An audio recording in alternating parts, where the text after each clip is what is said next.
ये मनुष्य पर्याय तुम्हारे लिए क्यों मिली है? ये तुम्हारे लिए जैन कुल क्यों मिला है? तुमको जैन भगवान का सहारा, आसरा, उनका आशीर्वाद, उनकी प्रेरणा, मार्गदर्शन क्यों मिली है? क्यों? क्योंकि इस मनुष्य पर्याय से हमारे लिए इस आत्मा को हमको परमात्मा बनाना है, इसलिए तुमको मनुष्य पर्याय मिली है। ये मनुष्य पर्याय तुम्हारे लिए भोगों के लिए नहीं मिली है। तुमको ये मनुष्य पर्याय कषायों के लिए नहीं मिली है। ये मनुष्य पर्याय तुम्हारे लिए पाप करने के लिए नहीं मिली है। ये मनुष्य पर्याय तुमको मिली है कि नहीं, इस पर्याय से ही मुक्ति है। और इस पर्याय को तो देवता भी तरसते हैं, सौदरमिंद्र भी इस पर्याय को तरसते हैं।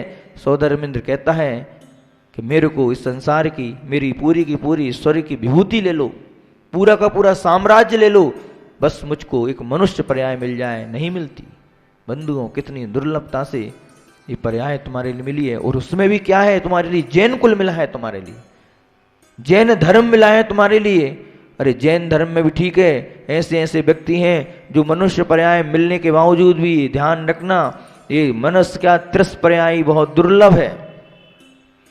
तुम लोग जब अपना अतीत देखो, जब तुम्हारा इतिहास देखो, तब तुमको समझ में आएगी कि तुम्हारी औकात क्या थी। तुम्हारी छोड़ो, हमारी। जब हम अपना अतीत देखते हैं, जब हम अपना इतिहास देखते हैं, तब समझ में आती है कि हमारी औकात क्या थी, हमारी। क्यों? क्योंकि हर व्यक्ति निगोस से निकल के आया है, कितनी कठिनाई से निकल के आया है। बताओ बंधुओं, अगर तुम कोई जेल में चले जाओ और जेल में जाने के बाद अगर थोड़ा सा पुण्य आ जाए, वो पुण्य आने के बाद कहा कि 15 अगस्त को एक खूंखार आतंकवादी को छोड़ा जाएगा, उस खूंखार आतंकवादी में अगर तुम्हारा नाम आ जाए तो बताओ तुम क्या करोगे? जिंदगी भर तक जेल में सड़ना थी। निकलेगा कौन? एक निकलेगा, एक व्यक्ति निकलने वाला है। ऐसे ही उस भणमू जी की भाड़े में जो रहता है ना, वो चना भूंजते हैं, उसमें से निगोद पर्याय में अपन थे, जैसे ही चने भूंजते वाले, उसमें से उसने ऊपर एक थोड़ा सा करता है देखने के लिए, 2-4 निकल जाते हैं, भाड़ बोलते हैं, क्या बोलते हैं, 2-4 चने निकल जाते हैं। ऐसे ही हमारे पुण्य से हम उस निगोद पर्याय से निकल के और इस मनुष्य पर्याय में आए हैं।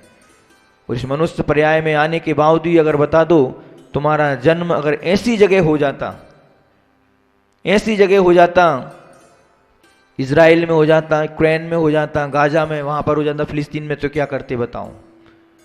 क्या होता तुम्हारा? मनुष्य पर्याय तो उनको भी मिली है, वो मनुष्य तो कौन हो? तुम भी हो।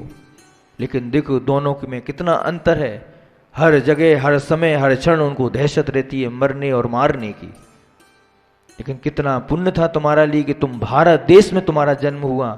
वो भारत देश में भी ऐसी स्थितियां हैं कई प्रांतों में कि जहां पर मात्र कहने के लिए मनुष्य हैं, लेकिन कार्य मनुष्य जैसे नहीं, मिलिक्षों के जैसे कार्य हैं।